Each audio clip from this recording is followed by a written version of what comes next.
Make me earn it. It's wonderful to be here. What Indira didn't tell you is that this lecture series used to be called The Last Lecture. If you had one last lecture to give before you died, what would it be? I thought, damn, I finally nailed the venue, and they renamed it. So, in case there's anybody who wandered in and doesn't know the backstory, my dad always taught me when there's an elephant in the room, introduce them.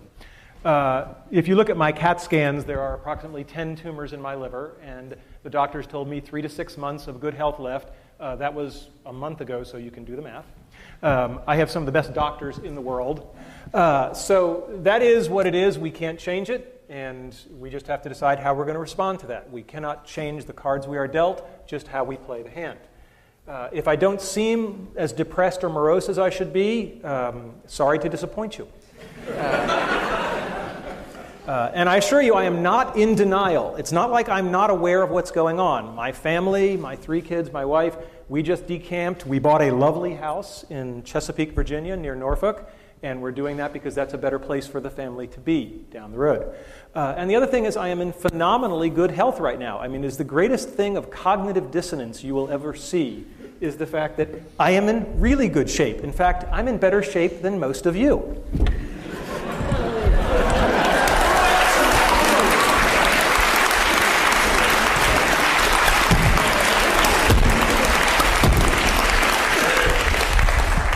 So anybody who wants to cry or pity me can come down and do a few of those, and then you may pity me. All right, so what we're not talking about today. We're not talking about cancer, because I spent a lot of time talking about that, and I'm really not interested. If you have any herbal supplements or remedies, please stay away from me. And we're not going to talk about things that are even more important than achieving your childhood dreams. We're not going to talk about my wife, we're not talking about my kids, because I'm good, but I'm not good enough to talk about that without tearing up. So we're just going to take that off the table. That's much more important. And we're not going to talk about spirituality and religion, although I will tell you that I have experienced a deathbed conversion. I just bought a Macintosh.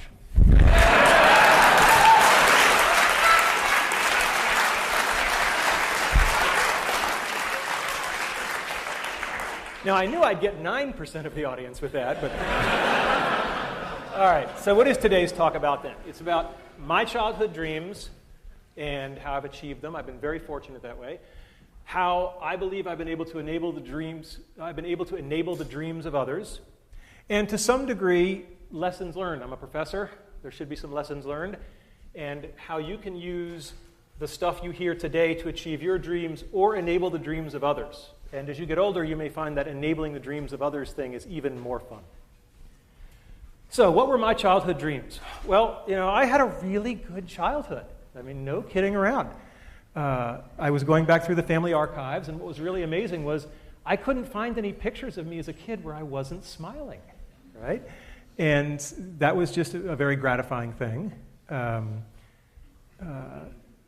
was our dog, right? Aw, thank you.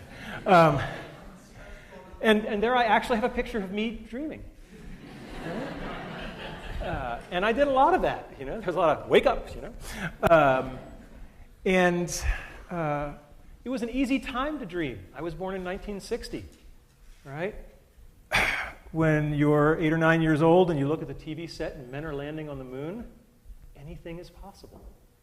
And that's something we should not lose sight of, is that the inspiration and the permission to dream is huge. So what were my childhood dreams? You may not agree with this list, but I was there. Being in zero gravity, playing in the National Football League, authoring an article in the World Book Encyclopedia. I guess you can tell the nerds early. Being Captain Kirk. Anybody here have that childhood dream? Not at CMU, no. I wanted to become one of the guys who won the big stuffed animals in the amusement park, and I wanted to be an Imagineer with Disney, right? These are not sorted in any particular order, although I think they do get harder, except for maybe the first one. Okay, so being in zero gravity. Now, it's important to have specific dreams. I did not dream of being an astronaut, because when I was a little kid, I wore glasses, and they told me, oh, astronauts can't have glasses. And I was like, I didn't really want the whole astronaut gig. I just wanted the floating. So, and as a child, prototype 0.0. But that didn't work so well. And it turns out that NASA has something called the Vomit Comet that they use to train the astronauts. And this thing does parabolic arcs. And at the top of each arc, you get about 25 seconds where you're ballistic, and you get about a rough equivalent of weightlessness for about 25 seconds. And there is a program where college students can submit proposals, and if they win the competition, they get to fly. And I thought that was really cool, and we had a team, and we put a team together, and they won, and they got to fly. And I was all excited because I was going to go with them. And then I hit the first brick wall, because they made it very clear that under no circumstances were faculty members allowed to fly with the teams. I know, I was heartbroken, right. I was like, but I worked so hard. And so I read the literature very carefully, and it turns out that NASA, it's part of their outreach and publicity program, and it turns out that these students were allowed to bring a local media journalist from their hometown.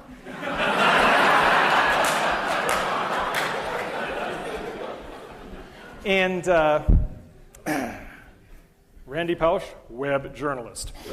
It's really easy to get a press pass.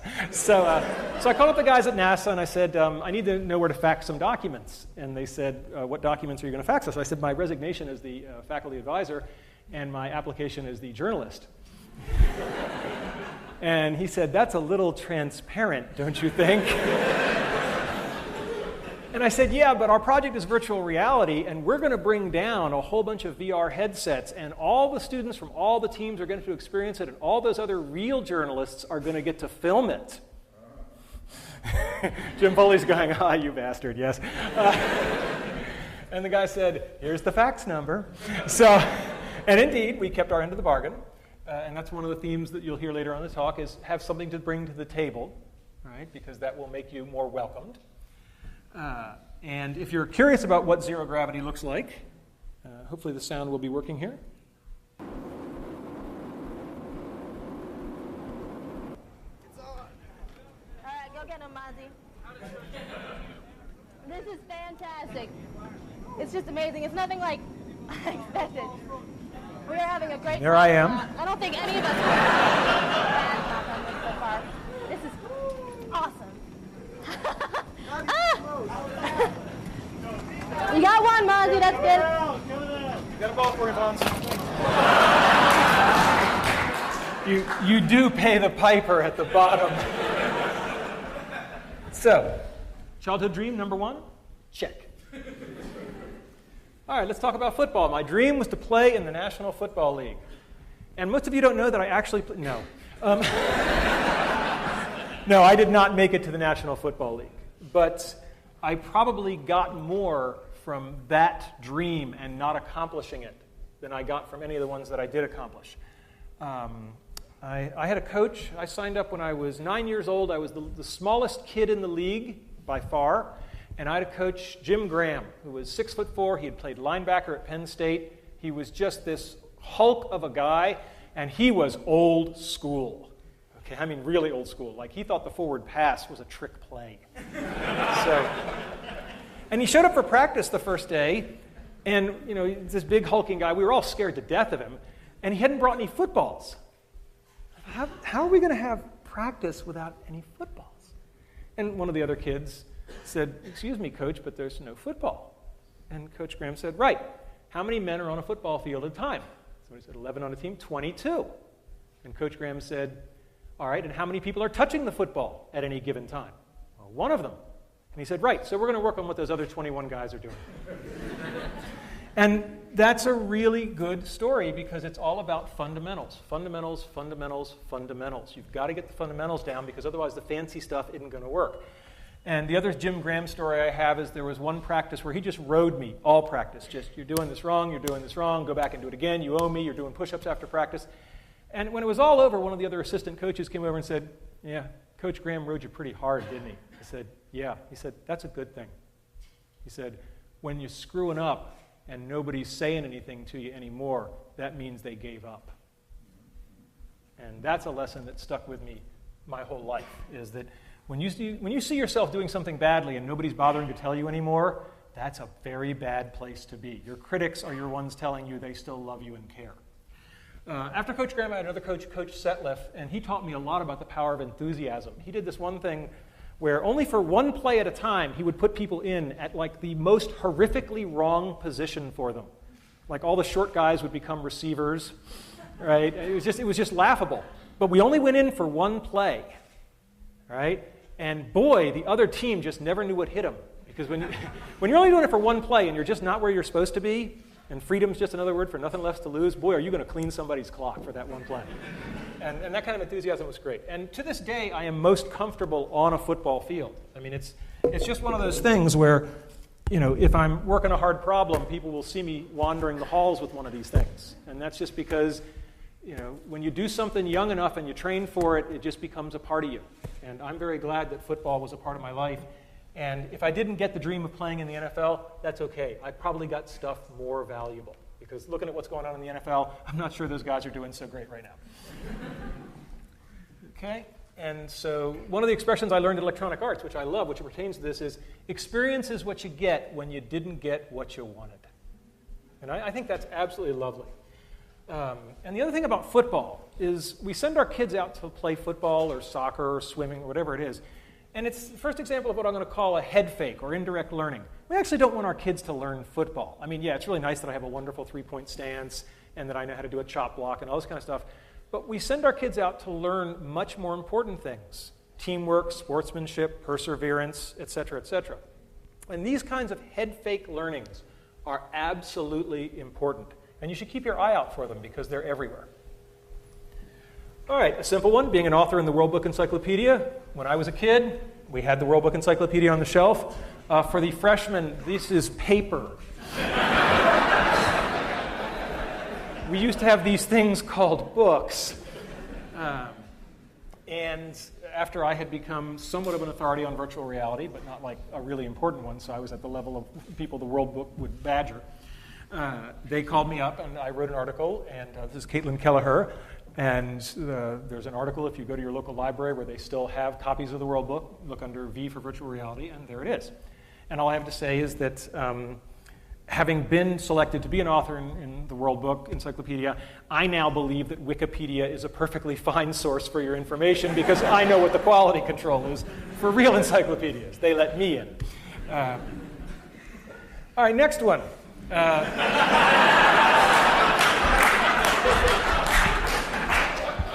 At a certain point, you just realize there's some things you're not going to do, so maybe you just want to stand close to the people. And, I mean, my God, what a role model for young people. I mean, just this is everything you want to be. And what I learned that carried me forward in leadership later is that, you know, he wasn't the smartest guy on the ship. I mean, Spock was pretty smart, and McCoy was the doctor, and Scotty was the engineer, and you sort of go, and what skill set did he have to get on this damn thing and run it? And, you know, clearly there's this skill set called leadership. And, you know, whether or not you like the series, there's no doubt that there was a lot to be learned about how to lead people by watching this guy in action. So, and he just had the coolest damn toys, right? I mean, my God, he, you know, I just thought it was fascinating as a kid that he had this thing and he could, you know, talk to the ship with it. Right? You know, I just thought that was just spectacular. And of course, now I own one and it's smaller. So that's kind of cool. So I got to achieve this dream. James T. Kirk, his alter ego, William Shatner, wrote a book, which I think was actually a pretty cool book. It was with Chip Walter, who is a Pittsburgh-based author who's quite good. And they wrote a book on basically the science of Star Trek, you know, what has come true. And they went around to top places around the country and looked at various things, and they came here to study our virtual reality setup. And so we built a virtual reality for him. It looked something like that. We put it to red alert. He was a very good sport. It's not like he saw that one coming. And it's really cool to meet your boyhood idol. But it's even cooler when he comes to you to see what cool stuff you're doing in your lab. And that was just a great moment. All right, winning stuffed animals. This may seem mundane to you, but when you're a little kid and you see the big buff guys walking around an amusement park and they got all these big stuffed animals, right? And this is my lovely wife. And I have a lot of pictures of stuffed animals I've won. That's my dad posing with one that I won. I've won a lot of these animals. There's my dad. He did win that one, to his credit.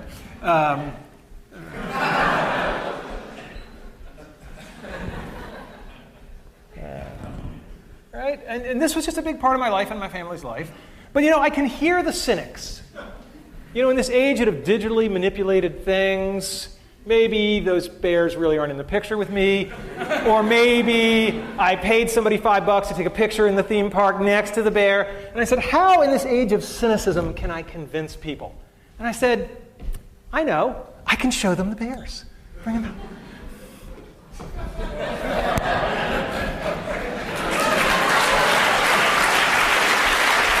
Maybe just put them right there.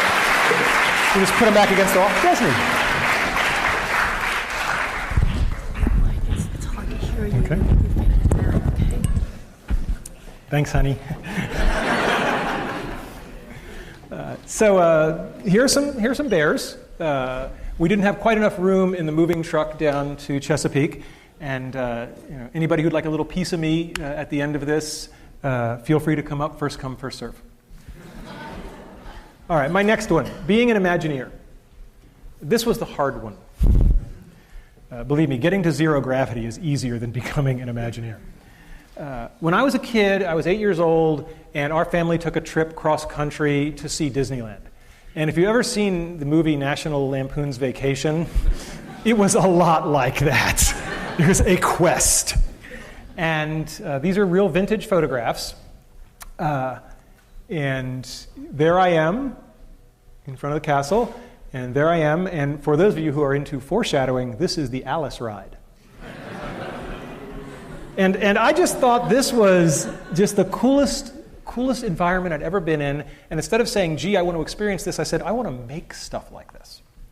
And so I bided my time, and then I graduated with my PhD from Carnegie Mellon, thinking that meant me infinitely qualified to do anything. And I dashed off my letters of application to Walt Disney Imagineering, and they sent me some of the damn nicest go-to-hell letters I've ever gotten. It was just, we have carefully reviewed your application, and presently we do not have any positions available which require your particular qualifications. Now think about the fact that you're getting this from a place that's famous for guys who sweep the street, right? So that was a bit of a setback. But remember, the brick walls are there for a reason, right? The brick walls are not there to keep us out. The brick walls are there to give us a chance to show how badly we want something. Because the brick walls are there to stop the people who don't want it badly enough. They're there to stop the other people. All right, fast forward to 1991. We did a system back at the University of Virginia called Virtual Reality on $5 a day. Just one of those unbelievable, spectacular things. I was so scared back in those days as a junior academic. Jim Foley's here, and I just love to tell this story.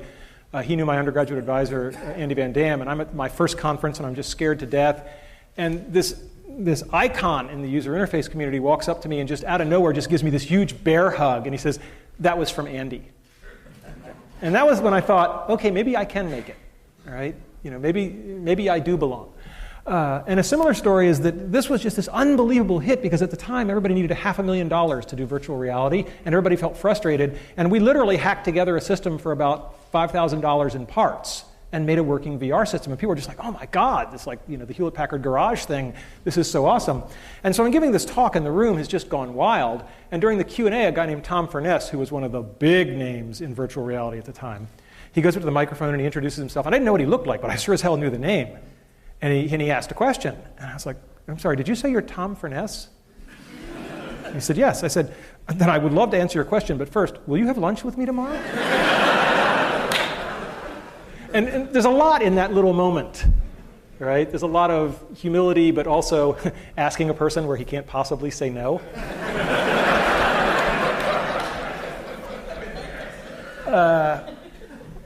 And so Imagineering a couple of years later, was working on a virtual reality project. This was top secret. They were denying the existence of a virtual reality attraction after the time that the publicity department was running the TV commercials. Okay, so Imagineering really had nailed this one tight. And it was the Aladdin attraction where you would fly a magic carpet, and the head-mounted display, sometimes known as Gator Vision. And so I had an in. As soon as the project had just, they started running the TV commercials, and I had been asked to brief the Secretary of Defense on the state of virtual reality. Okay, Fred Brooks and I had been asked to brief the Secretary of Defense, and that gave me an excuse. So I called them up, I called up Imagineering, and I said, look, I'm briefing the Secretary of Defense. I'd like some materials on what you have, because it's one of the best VR systems in the world. And they kind of pushed back, and I said, look, is all this patriotism stuff in the parks a farce? And they're like, okay. They said, but the PR department doesn't, this is so new, the PR department doesn't have any footage for you, so I'm going to have to connect you straight through to the team who did the work. Jackpot. Right? So I find myself on the phone with a guy named John Snoddy, who is one of the most impressive guys I have ever met. And he was the guy running this team, and it's not surprising they had done impressive things. And so he sent me some stuff. We talked briefly. He sent me some stuff, and I said, hey, I'm going to be out in the area for a conference shortly. Would you like to get together and have lunch? Translation, I'm going to lie to you and say that I have an excuse to be in the area so I don't look too anxious. But I would go to Neptune to have lunch with you. And so John said, sure. And I spent something like 80 hours talking with all the VR experts in the world, saying, if you had access to this one unbelievable project, what would you ask? And then I compiled all of that, and I had to memorize it, which anybody who knows me knows that I have no memory at all, because I couldn't go in looking like a dweeb with, hi, question 72, right? So I went in, and this was like a 2-hour lunch, and John must have thought he was talking to, some phenomenal person, because all I was doing was channeling Fred Brooks and Ivan Sutherland and Andy Van Damme and people like that, and Henry Fuchs. So it's pretty easy to be smart when you're parroting smart people. And at the end of the lunch with John, I sort of, as we say in the business, made the ask. And I said, I have a sabbatical coming up.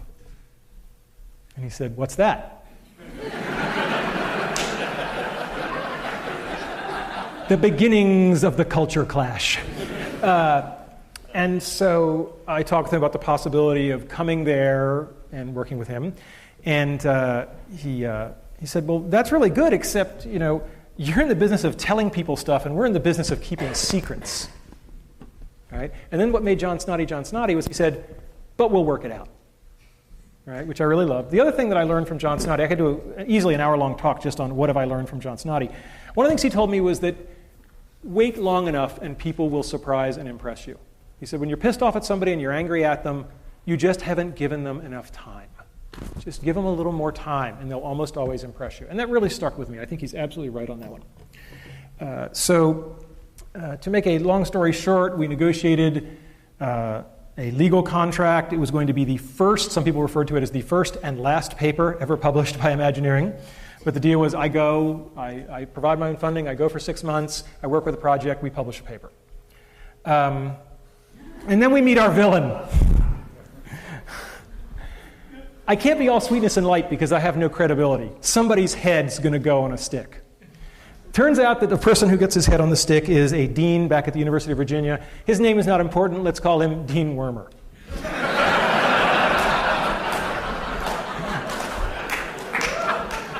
And Dean Wormer has a meeting with me where I say I want to do this sabbatical thing, and I've actually gotten the Imagineering guys to let an academic in, which is insane. I mean, if John hadn't gone nuts, this would never have been a possibility. This is a very secretive organization. And Dean Wormer looks at the paperwork and he says, well, it says they're going to own your intellectual property. And I said, yeah, we got the agreement to publish the paper. There is no other IP. I don't do patentable stuff. And he says, yeah, but you might. So deal's off, and just get him to change that little clause there, and then come back to me. I'm like, excuse me? And then I said to him, I want you to understand how important this is. If we can't work this out, I'm going to take an unpaid leave of absence, and I'm just going to go there, and I'm going to do this thing. And he said, hey, I might not even let you do that. I mean, you've got the IP in your head already, and maybe they're going to suck it out of you, so that's not going to fly either.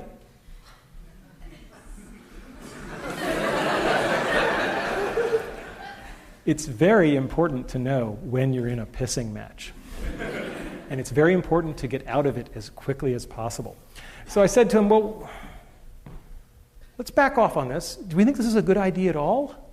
He said, I have no idea if this is a good idea. I was like, okay, well, we've got common ground there. Then I said, well, is this really your call? Isn't this the call of the dean of sponsored research, if it's an IP issue? And he said, yeah, that's true. I said, so if he's happy, you're happy? Yeah, then I'd be fine. Like Wile E. Coyote, a little. And I find myself in Gene Block's office, who's the most fantastic man in the world. And I start talking to Gene Block, and I say, let's start at the high level, since I don't want to have to back out again. So let's start at the high level. Do you think this is a good idea? He said, well, if you're asking me if it's a good idea, I don't have very much information. All I know is that one of my star faculty members is in my office, and he's really excited, so tell me more. Here's a lesson for everybody in administration. They both said the same thing. But think about how they said it. Right? I don't know. Well, I don't have much information, but one of my star faculty members is here, and he's all excited, so I want to learn more. They're both ways of saying I don't know, but boy, there's a good way and a bad way. So anyway, we got it all worked out. I went to Imagineering, sweetness and light, and all's well that ends well. Some brick walls are made of flesh. So I worked on the Aladdin project. It was absolutely spectacular. I mean, just unbelievable. Here's my nephew Christopher. This was the apparatus. You would sit on this sort of motorcycle type thing, and you would steer your magic carpet, and you would put on the head-mounted display. The head-mounted display was very interesting. It had two parts, and it was a very, very clever design. To get throughput through, the only part that touched the guest's head was this little cap, and everything else clicked onto it, all the expensive hardware. So you could replicate the caps because they were basically free to manufacture. And this is what I really did, as I was a cap cleaner during this event. I loved Imagineering. It was just a spectacular place. Just spectacular. Everything that I had dreamed. I love the model shop. People crawling around on things the size of this room that are just big physical models. It was just an incredible place to walk around and be inspired. I'm always reminded of when I went there and people said, do you think the expectations are too high? And I said, you ever see the movie Charlie and the Chocolate Factory, Willy Wonka and the Chocolate Factory, where Gene Wilder says to the little boy Charlie, he's about to give him the chocolate factory, he says, well, Charlie, did anybody ever tell you the story of the little boy who suddenly got everything he ever wanted? Charlie's eyes get like saucers, and he says, no, what happened to him? Gene Wilder says, he lived happily ever after. Okay, so working on the Aladdin VR, I described it as a once in every 5 years opportunity, and I stand by that assessment. It forever changed me. It wasn't just that it was good work and I got to be a part of it, but it got me into the place of working with real people and real HCI, user interface issues. Most HCI people live in this fantasy world of white-collar laborers with PhDs and master's degrees, and until you got ice cream spilled on you, you're not doing field work, right? And more than anything else, from John Snoddy, I learned how to put artists and engineers together, and that's been the real legacy.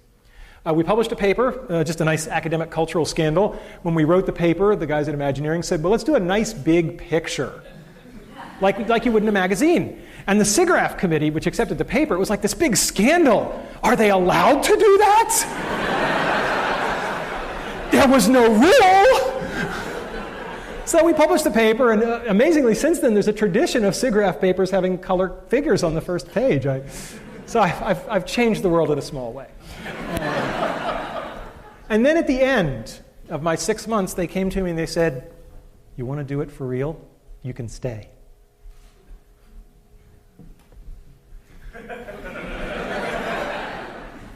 And I said no. One of the only times in my life I have surprised my father. He was like, you what? He said, since you were, all you wanted, and now they got it, and you're like, huh? There was a bottle of Maalox in my desk drawer. Be careful what you wish for. It was a particularly stressful place. Imagineering in general is actually not so Maalox-laden, but the lab I was in, John left in the middle. And it was a lot like the Soviet Union. It was a little dicey for a while. But it worked out okay. And if they had said, stay here or never walk in the building again, I would have done it. I would have walked away from tenure. I would have just done it. But they made it easy on me. They said, you can have your cake and eat it too. And I basically become a day a week consultant for Imagineering, and I did that for about 10 years. And that's one of the reasons you should all become professors. Right? because you can have your cake and eat it too. Okay? I went on and consulted on things like Disney Quest, so there was the Virtual Jungle Cruise, and the best interactive experience I think ever done, and Jesse Schell gets the credit for this, Pirates of the Caribbean. Wonderful at Disney Quest. And so those are my childhood dreams. And, that's pretty good. I felt good about that. So then the question becomes, how can I enable the childhood dreams of others? And again, boy, am I glad I became a professor. What better place to enable childhood dreams? Maybe working at EA, I don't know. That'd probably be a good close second. But, and this started in a very concrete realization that I could do this. Because a young man named Tommy Burnett, when I was at the University of Virginia, came to me, was interested in joining my research group, and we talked about it. And he said, "Oh, and I have a childhood dream." Well, it gets pretty easy to recognize them when they tell you. And I said, "Yes, Tommy, what is your childhood dream?" He said, "I want to work on the next Star Wars film." Now, you got to remember the timing on this. Where is Tommy? Tommy is here today. What year would this have been? Your sophomore year? Oh. It was around 1993. Are you breaking anything back there, young man? Okay, all right. So in 1993, and I said to Tommy, they're probably not going to make those next movies.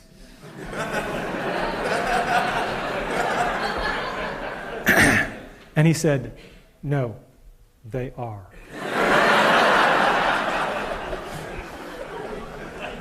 And Tommy worked with me for a number of years as an undergraduate and then as a staff member. And then when I moved to Carnegie Mellon, every single member of my team came from Virginia to Carnegie Mellon, except for Tommy, because he got a better offer. And he did indeed work on all 3 of those films. And then I said, well, that's nice, but one at a time is kind of inefficient. And people who know me know that I'm an efficiency freak. So I said, can I do this in mass? Can I get people turned in such a way that they can be turned on to their childhood dreams? And I created a course. I came to Carnegie Mellon and I created a course called Building Virtual Worlds. It's a very simple course. How many people here have ever been to any of the shows? Okay, so some of you have an idea. For those of you who don't, the course is very simple. There are 50 students drawn from all the different departments of the university.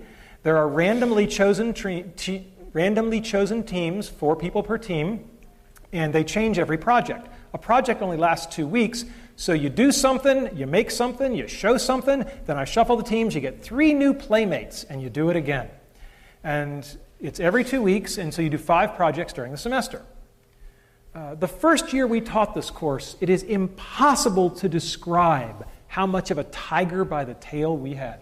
I was just running the course because I wanted to see if we could do it. We had just learned how to do texture mapping on 3D graphics, and we could make stuff that looked half decent, but we were running on really weak computers by current standards.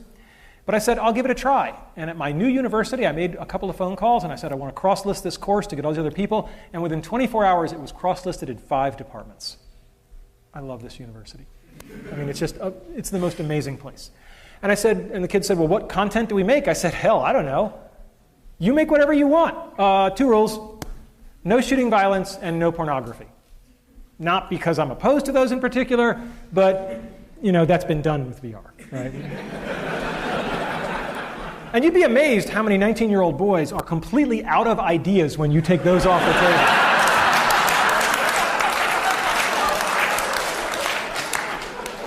Anyway, so I taught the course. The first assignment, I gave it to them. They came back in 2 weeks, and they just blew me away. I mean, the work was so beyond, literally, my imagination. Because I'd copied the process from Imagineering's VR lab, but I had no idea what they could or couldn't do with it as undergraduates and how, because their tools were weaker.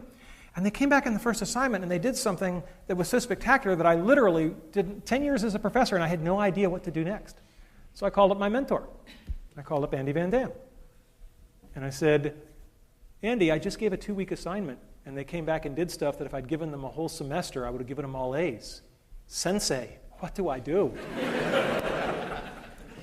And Andy thought for a minute, and he said, you go back into class tomorrow, and you look them in the eye, and you say, guys, that was pretty good, but I know you can do better.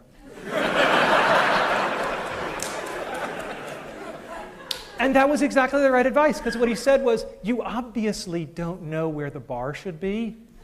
And you're only going to do them a disservice by putting it anywhere. And boy, was that good advice, because they just kept going. And during that semester, it became this underground thing.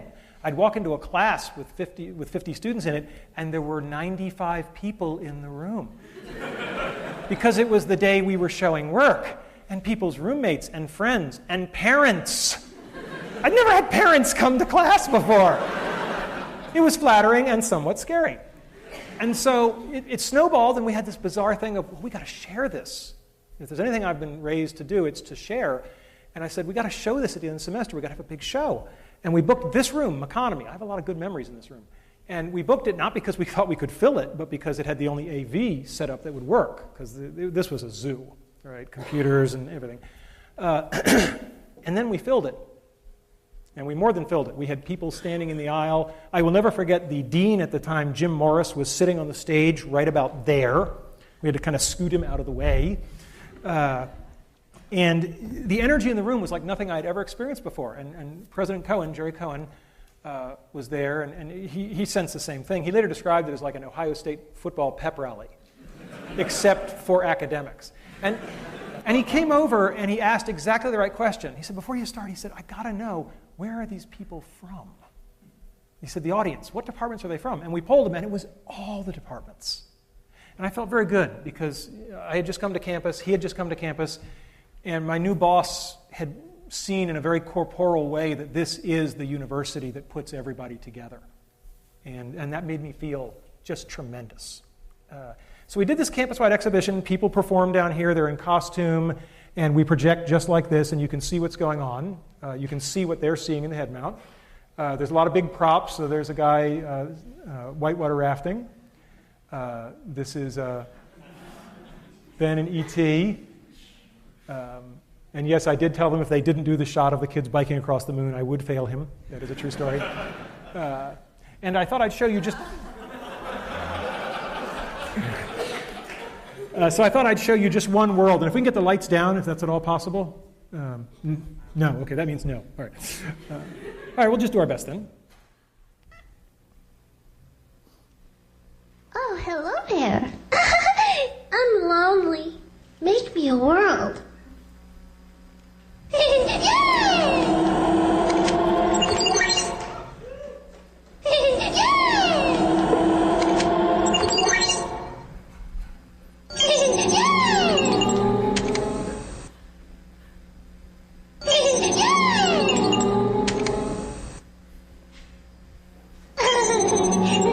me some trees.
Now they're going to turn this on its head. Watch closely.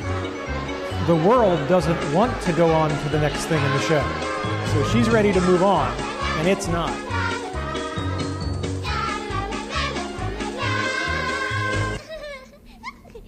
What are you doing? Can't end this now. But there's so many other worlds that have to go. But our world is the best world. Hey, no!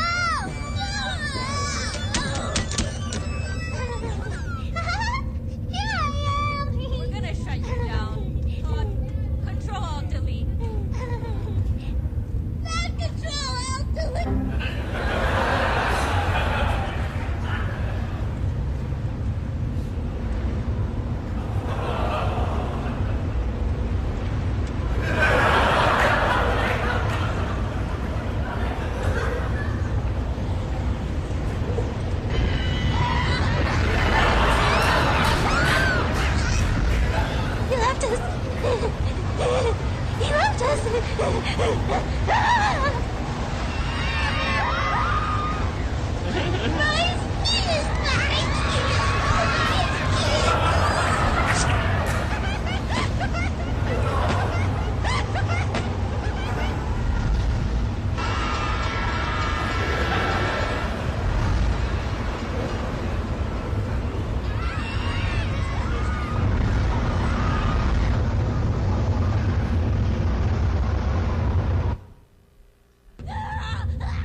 It was an unusual course with some of the most brilliant, creative students from all across the campus.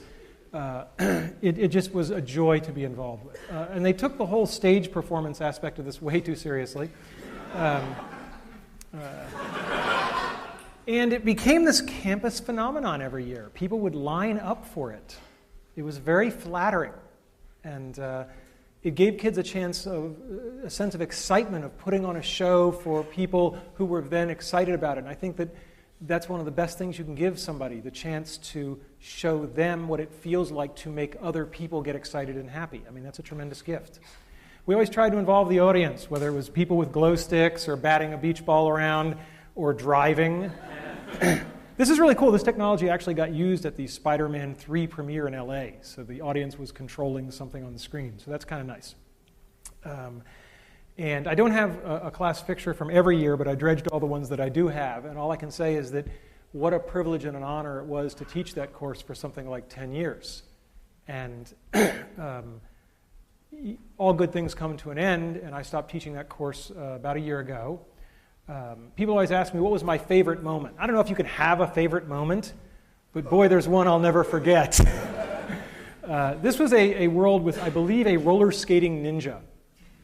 And one of the rules was that we performed these things live, and they all had to really work, and the moment it stopped working, we went to your backup videotape. And this was very embarrassing. So we have this ninja on stage, and he's doing this roller skating thing, and the world, it did not crash gently. And I come out, and I believe it was Steve Audio, wasn't it? Was it? Where is he? Okay, where's Steve? Ah, my man, Steve Audio. And talk about quick on your feet, right? I say, Steve, I'm sorry, but your world has crashed, and we're going to go to videotape.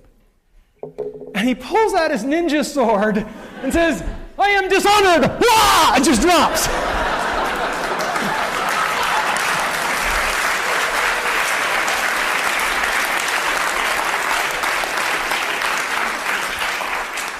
And so I think it's very telling that my favorite moment in 10 years of this high technology course was a brilliant ad lib. And then when the videotape is done and the lights come up, he's lying there lifeless and his teammates drag him off. It was really a fantastic moment. And the course was all about bonding. People used to say, well, you know, what's going to make for a good world? I said, I can't tell you beforehand, but right before they present it, I can tell you if the world's good just by the body language. If they're standing close to each other, the world is good. All right? And BVW was a pioneering course, and I won't bore you with all the details, but it wasn't easy to do. And I was given this when I stepped down from the ETC, and I think it's emblematic. If you're going to do anything that's pioneering, you will get those arrows in the back, and you just have to put up with it. I mean, everything that could go wrong did go wrong, but at the end of the day, a whole lot of people had a whole lot of fun. When you've had something for 10 years that you hold so precious, it's the toughest thing in the world to hand it over. And the only advice I can give you is find somebody better than you to hand it to. And that's what I did. There was this kid at the VR studio way back when. And you didn't have to spend very long in Jesse Schell's orbit to go, the force is strong in this one. And one of my two greatest accomplishments, I think, for Carnegie Mellon were that I got Jessica Hodgins and Jesse Schell to come here and join our faculty. And I was thrilled when I could hand this over to Jesse. And to no one's surprise, he has really taken it up to the next notch. And the course is in more than good hands, it's in better hands. But it was just one course. And then we really took it up a notch. And we created what I would call the Dream Fulfillment Factory. Don Marinelli and I got together, and with the university's blessing and encouragement, we made this thing out of whole cloth that was absolutely insane, should never have been tried. All the sane universities didn't go near this kind of stuff, creating a tremendous opportunistic void. So the Entertainment Technology Center was all about artists and technologists working in small teams to make things. It was a 2-year professional master's degree, and Don and I were two kindred spirits. We're very different. Anybody who knows us knows that we're very different people. And we like to do things in a new way. And the truth of the matter is that we're both a little uncomfortable in academia. I used to say that I'm uncomfortable as an academic because I come from a long line of people who actually worked for a living. So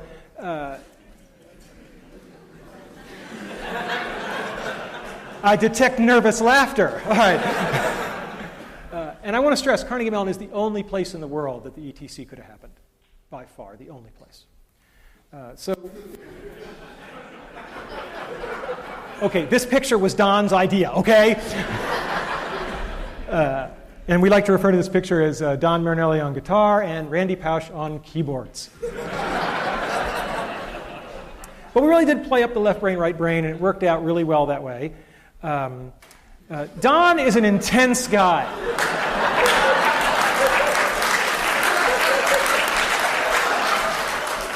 And Don and I shared an office. And at first it was a small office. We shared an office for 6 years. Right? Now, those of you who know Don know he's an intense guy. Right? And, given my current condition, somebody was asking me, this is a terrible joke, but I'm going to use it anyway. Because I know Don will forgive me. Somebody said, given your current condition, have you thought about whether you're going to go to heaven or hell? And I said, I don't know, but if I'm going to hell, I'm due 6 years for time served. But I kid. Sharing an office with Don was really like sharing an office with a tornado, right?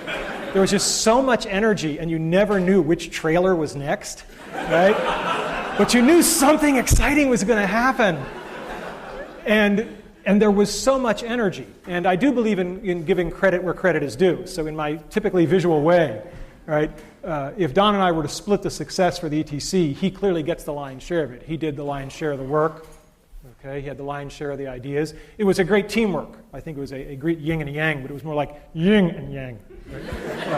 And he deserves that credit, and I give it to him because the ETC is a wonderful place. And he's now running it, and he's taking it global. We'll talk about that in a second. Describing the ETC is really hard, and I finally found a metaphor. Telling people about the ETC is like describing Cirque du Soleil if they'd never seen it. Sooner or later, you're going to make the mistake. You're going to say, well, it's like a circus. And then you're dragged into this conversation about, how many tigers, how many lions, right? How many trapeze acts? And that misses the whole point. So when we say we're a master's degree, we're really not like any master's degree you've ever seen. Here's the curriculum.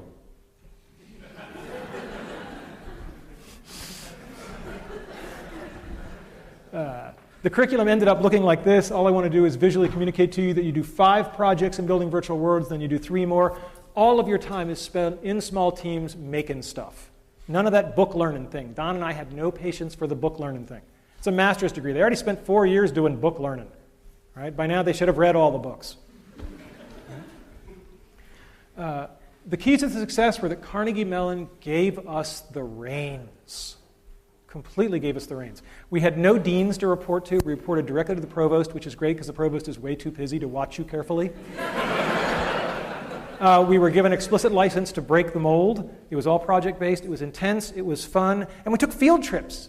Every spring semester in January, we'd take all 50 students in the first-year class, and we'd take them out to shots at Pixar. We'd take them to Pixar, Industrial Light and Magic. And, of course, when you got guys like Tommy there acting as host, right, it's pretty easy to get entree to these places. So we did things very, very differently. The kind of project students would do, we did a lot of what we'd call edutainment.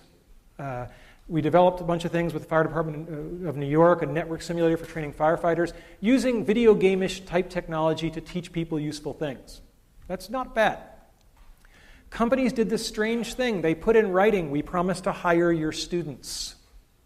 I've got the EA and Activision ones here. I think there are now, how many? 5? I was going to say, Drew knows, I bet. So there are 5 written agreements. I don't know of any other school that has this kind of written agreement with any company. And so that's a real statement. And these are multiple-year things. So they're agreeing to hire people for summer internships that we have not admitted yet. That's a pretty strong statement about the quality of the program.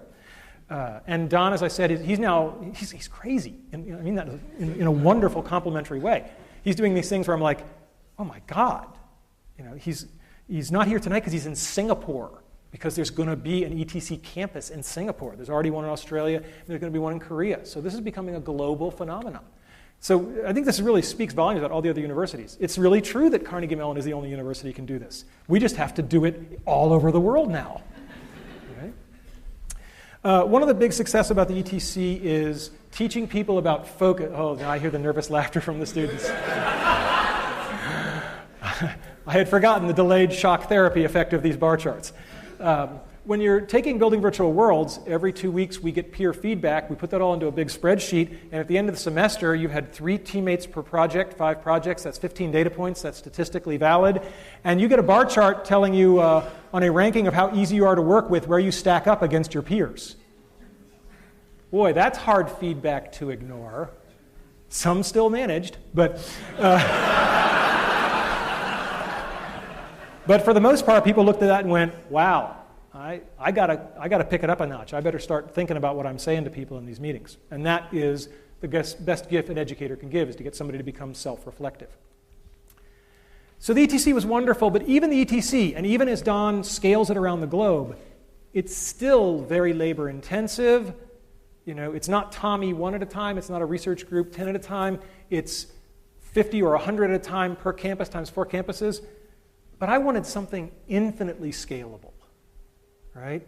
Scalable to the point where millions or tens of millions of people could chase their dreams with something. And, you know, I guess that kind of a goal really does make me the Mad Hatter. So Alice is a project that we've worked on for a long, long time. It's a novel way to teach computer programming. Kids make movies and games. The head fake. Again, we're back to the head fakes. Best way to teach somebody something is to have them think they're learning something else. All right? I've done it my whole career. And the head fake here is that they're learning to program, but they just think they're making movies and video games.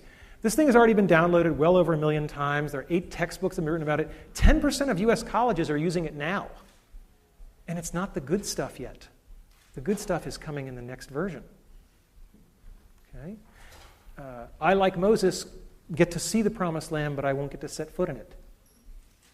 And that's okay, because I can see it. And the vision is clear. Millions of kids having fun while learning something hard. That's pretty cool. I can deal with that as a legacy. The next version is going to come out in 2008. It's going to be teaching the Java language if you want them to know they're learning Java. Otherwise, they'll just think that they're writing movie scripts. We're getting the characters from the best-selling PC game in history, The Sims. And this is all already working in the lab. So there's no real technological risk. I don't have time to thank and mention everybody in the Alice team, but I just want to say that Dennis Cosgrove is going to be building this, has been building this. He is the designer. It's his baby. And for those of you who are wondering, well, you know, in some number of months, who should I be emailing about the Alice project? Where's Wanda Dan? Oh, there you are. Stand up. Let them all see you. Everybody say, hi, Wanda. Hi, Wanda. Send her the email. And I'll talk a little bit more about Caitlin Kelleher, but she's graduated with her PhD and is at Washington University, and she's going to be taking this up a notch and going to middle schools with it. So grand vision, and you know, to the extent that you can live on in something, I will live on in Alice. All right, so now the third part of the talk, lessons learned. You know, we've talked about my dreams. We've talked about helping other people enable their dreams. Somewhere along the way, there's got to be some aspect of what lets you get to achieve your dreams. First one is the role of parents, mentors, and students. I was blessed to have been born to 2 incredible people. This is my mother on her 70th birthday. I am back here. I have just been lapped. This is my dad riding a roller coaster on his 80th birthday. And he points out that, you know, he's not only brave, he's talented because he did win that big bear the same day. My dad was so full of life. Anything with him was an adventure. I don't know what's in that bag, but I know it's cool. My dad dressed up as Santa Claus, but he also did very, very significant things to help lots of people. This is a dormitory in Thailand that my mom and dad underwrote, and every year about 30 students get to go to school who wouldn't have otherwise. This is something my wife and I have also been involved in heavily. And these are the kind of things that I think everybody ought to be doing, helping others. But the best story I have about my dad is, unfortunately, my dad passed away a little over a year ago. And when we were going through his things, he had fought in World War II in the Battle of the Bulge. And when we were going through his things, we found out he had been awarded the Bronze Star for Valor. My mom didn't know it. In 50 years of marriage, it had just never come up. My mom. Mothers are people who love you even when you pull their hair. I have two great mom stories. When I was here studying to get my PhD and I was taking something called the theory qualifier, which I can definitively say is the second worst thing in my life after chemotherapy. And I was complaining to my mother about how hard this test was and how awful it was. And she just leaned over and she patted me on the arm and she said, "We know how you feel, honey. And remember, when your father was your age, he was fighting the Germans."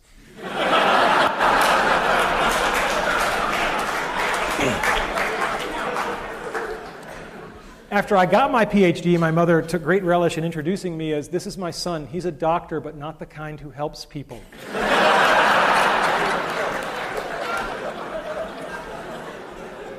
These slides are a little bit dark, but when I was in high school, I decided to paint my bedroom. I'd always wanted a submarine and an elevator. And the great thing about this...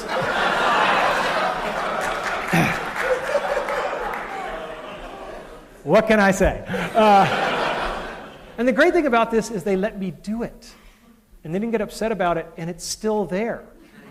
If you go to my parents' house, it's still there. And anybody who is out there who is a parent, if your kids want to paint their bedroom, as a favor to me, let them do it. Okay, it'll be okay. Don't worry about resale value on the house. Other people who help us besides our parents, our teachers, our mentors, our friends, our colleagues. God. What is there to say about Andy Van Dam? When I was a freshman at Brown, he was on leave. And all I heard about was this Andy Van Dam. He was like a mythical creature. Like a centaur, but like a really pissed off centaur. And everybody was like really sad that he was gone, but kind of more relaxed. And I found out why, because I started working for Andy. I was a teaching assistant for him as a sophomore, and I was quite an arrogant young man. And I came in to some office hours, and of course it was 9 o'clock at night, and Andy was there at office hours, which is your first clue as to what kind of professor he was. And I come bounding in, and I'm going to save the world. There are all these kids waiting for help. Da-da-da-da-da-da. And afterwards, Andy literally Dutch uncle. He is Dutch, right? He Dutch uncled me, and he put his arm around my shoulders. And we went for a little walk, and he said, "Randy, it's such a shame that people perceive you as so arrogant, because it's going to limit what you're going to be able to accomplish in life." What a hell of a good way to word you're being a jerk. Right? He doesn't say you're a jerk. He says people are perceiving you this way, and he says the downside is it's going to limit what you're going to be able to accomplish. When I got to know Andy better, the beatings became more direct. But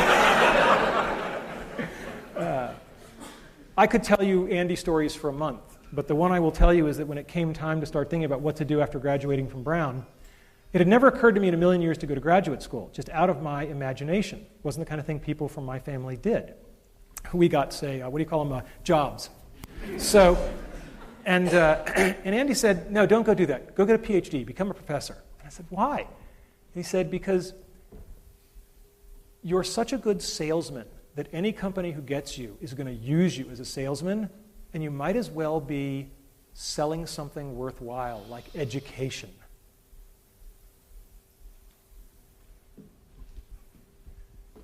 Thanks. Andy was my first boss, so to speak. I was lucky enough to have a lot of bosses. That red circle was way off. Al's over here. I don't know what the hell happened there. He's probably watching this on the webcast going, "My God, he's targeting, and he still can't aim." All right. I don't want to say much about the great bosses I've had, except that they were great. And I know a lot of people in the world have had bad bosses, and I haven't had to endure that experience, and I'm very grateful to all of the people that I ever had to report to. They've just been incredible.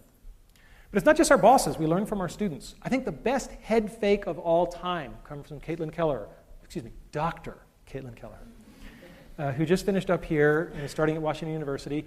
And she looked at Alice when it was an easier way to learn to program, and she said, "Yeah, but why is that fun?" I was like, "Well, because I'm a compulsive male, like to make the little toy soldiers move around by my command, and that's fun." She was like, And she was the one who said, no, we'll just approach it all as a storytelling activity. And she's done wonderful work showing that, particularly with middle school girls, if you present it as a storytelling activity, they're perfectly willing to learn how to write computer software. So, all-time best head fake award goes to Caitlin Kelleher's dissertation. President Cohen, when I told him I was going to do this talk, he said, please tell them about having fun, because that's what I remember you for. And I said, I can do that, but it's kind of like a fish talking about the importance of water. I mean, I don't know how to not have fun, right? I'm dying and I'm having fun.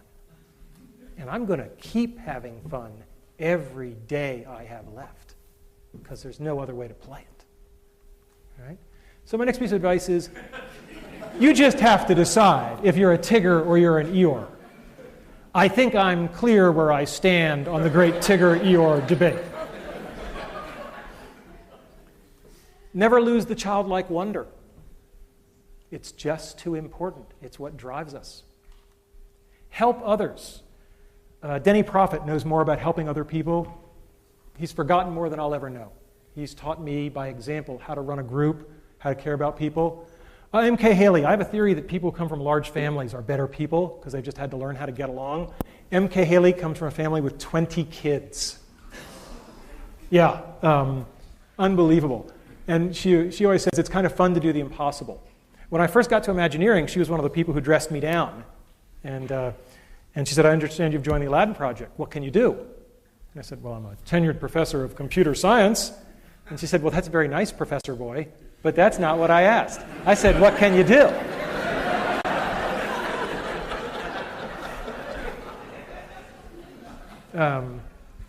And, you know, I mentioned sort of my working class roots. We keep what is valuable to us, what we cherish, and I've kept my Letterman's jacket all these years. I used to like wearing it in grad school, and one of my friends, Jessica Hodgins, would say, why do you wear this Letterman's jacket? And I looked around at all the non-athletic guys around me who were much smarter than me, and I said, because I can. And so she thought that was a real hoot, so one year she made for me this little Raggedy Randy doll. And, he's got a little Letterman's jacket, too.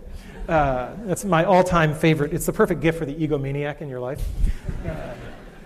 So I've met so many wonderful people along the way. Loyalty is a two-way street. There was a young man named Dennis Cosgrove at the University of Virginia. And when he was a young man, let's just say things happened. And I found myself talking to a dean. And the dean, no, not that dean. And anyway, this dean really had it in for Dennis, and I could never figure out why, because Dennis was a fine fellow. But for some reason, this dean really had it in for him. And I ended up basically saying, no, I vouch for Dennis. And the guy says, you're not even tenured yet. And you're telling me you're going to vouch for this sophomore or junior or whatever? I think it was a junior at the time. I said, yeah, I'm going to vouch for him because I believe in him. And the dean said, and I'm going to remember this when your tenure case comes up. I said, deal. I went back to talk to Dennis, and I said, I would really appreciate you. That would be good. But loyalty is a two-way street. I mean, that was God knows how many years ago, but that's the same Dennis Cosgrove who's carrying Alice forward. He's been with me all these years, right? And, you know, if we only had one person to send in a space probe to meet an alien species, I'm picking Dennis. Okay? You can't give a talk at Carnegie Mellon without acknowledging one very special person, and that would be Sharon Burks. I joked with her. I said, well, look, if you're retiring, it's just not worth living anymore. Sharon is so wonderful, it's beyond description. And for all of us who've been helped by her, it's just indescribable. I love this picture because it puts her together with Syl. And Syl is great because Syl gave the best piece of advice, pound for pound, that I have ever heard. And I think all young ladies should hear this. Syl said, it took me a long time, but I finally figured it out. When it comes to men that are romantically interested in you, it's really simple. Just ignore everything they say and only pay attention to what they do. It's that simple. It's that easy. And I thought back to my bachelor days, and I said, damn. Never give up. I didn't get into Brown University. It was on the wait list. I called them up, and they eventually decided that it was getting really annoying to have me call every day, so they let me in. At Carnegie Mellon, I didn't get into graduate school. Andy had mentored me. He said, go to graduate school, you're going to go to Carnegie Mellon. All my good students go to Carnegie Mellon. And yeah, you know what's coming. And so he said, you're going to go to Carnegie Mellon, no problem. What he had kind of forgotten was that the difficulty of getting into the top PhD program in the country had really gone up. And he also didn't know I was going to tank my GREs because he believed in me, which, based on my board scores, was a really stupid idea. And so I didn't get into Carnegie Mellon. No one knows this till today. I'm telling the story. I was declined admission to Carnegie Mellon. And I was a bit of an obnoxious little kid. I went into Andy's office, and I dropped the rejection letter on his desk. And I said, I just want you to know what your letter of recommendation goes for at Carnegie Mellon.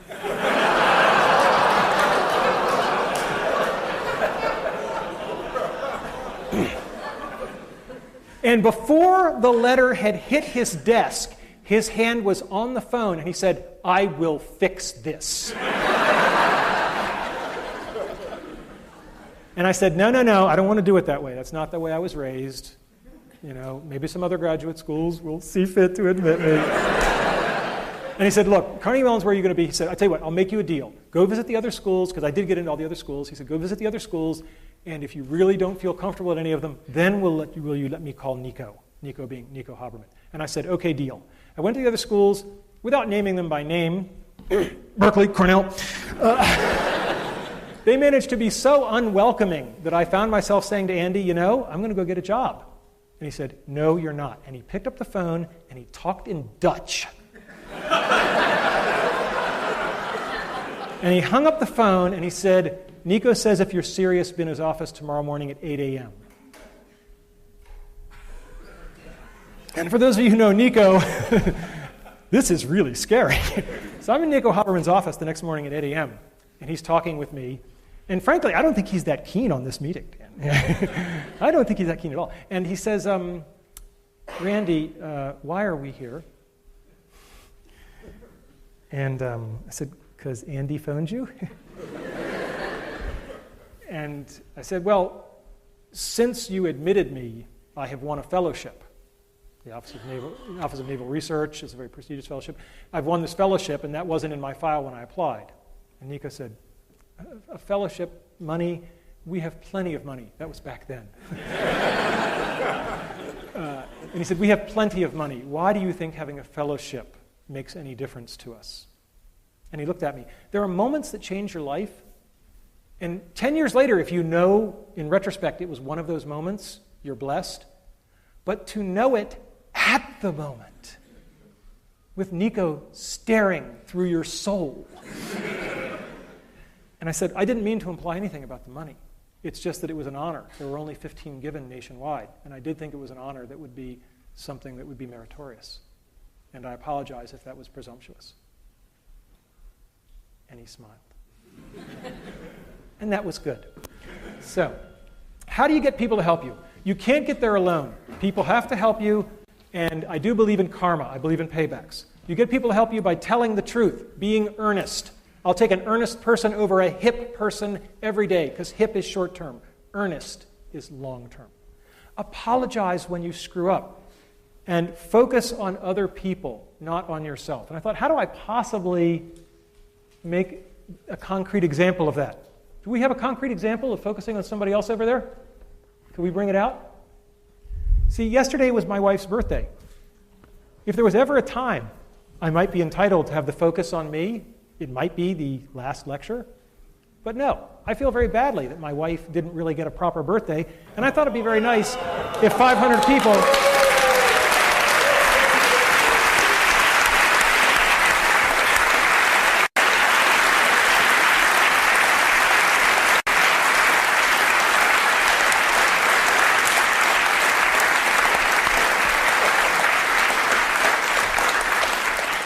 Happy birthday to you. Her name is Jay. Happy birthday to you. Happy birthday, dear Jay. Happy birthday to you.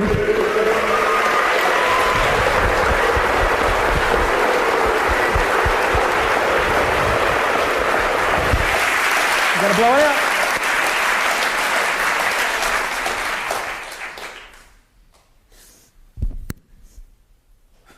All right.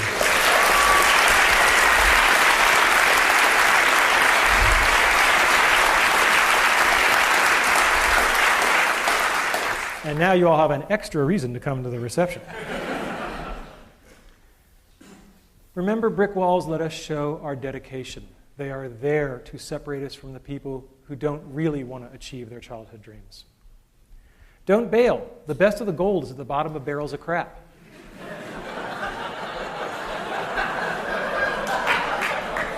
What Steve didn't tell you was the big sabbatical at EA. I'd been there for 48 hours, and they loved the ETC. We were the best. We were the favorites. And then somebody else pulled me aside and said, oh, by the way, we're about to give $8 million to USC to build a program just like yours. We're hoping you can help them get it off the ground.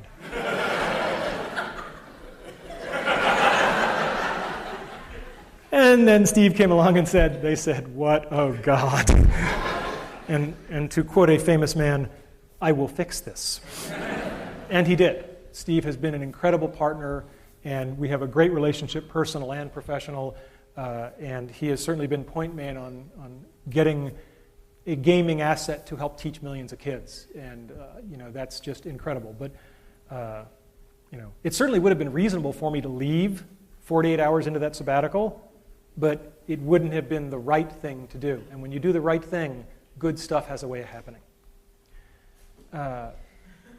Get a feedback loop and listen to it. Your feedback loop can be this dorky spreadsheet thing I did, or it can just be one great man who tells you what you need to hear. The hard part is the listening to it. Anybody can get chewed out, right? It's the rare person who says, oh my God, you're right, as opposed to, no, wait, the real reason is, right? We've all heard that. When people give you feedback, cherish it and use it. Show gratitude. When I got tenure, I took all of my research team down to Disney World for a week. And one of the other professors at Virginia said, how can you do that? I said, these people just busted their ass and got me the best job in the world for life. How could I not do that? Right? Don't complain, just work harder. Right? It's a picture of Jackie Robinson. It was in his contract not to complain even when the fans spit on him. Right? Be good at something. It makes you valuable. Work hard. I got tenure a year early, as Steve mentioned. Junior faculty members used to say to me, wow, you got tenure early. What's your secret? I said, it's pretty simple. Call me any Friday night in my office at 10 o'clock and I'll tell you. Find the best in everybody. One of the things that John Snoddy, as I said, told me is that you might have to wait a long time, sometimes years, but people will show you their good side.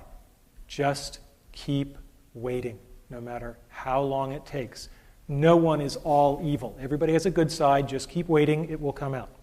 And be prepared. Luck is truly where preparation meets opportunity. So today's talk was about my childhood dreams, enabling the dreams of others, and some lessons learned. But did you figure out the head fake? It's not about how to achieve your dreams. It's about how to lead your life. If you lead your life the right way, the karma will take care of itself. The dreams will come to you. Have you figured out the second head fake? Talk's not for you. It's for my kids. Thank you all. Good night.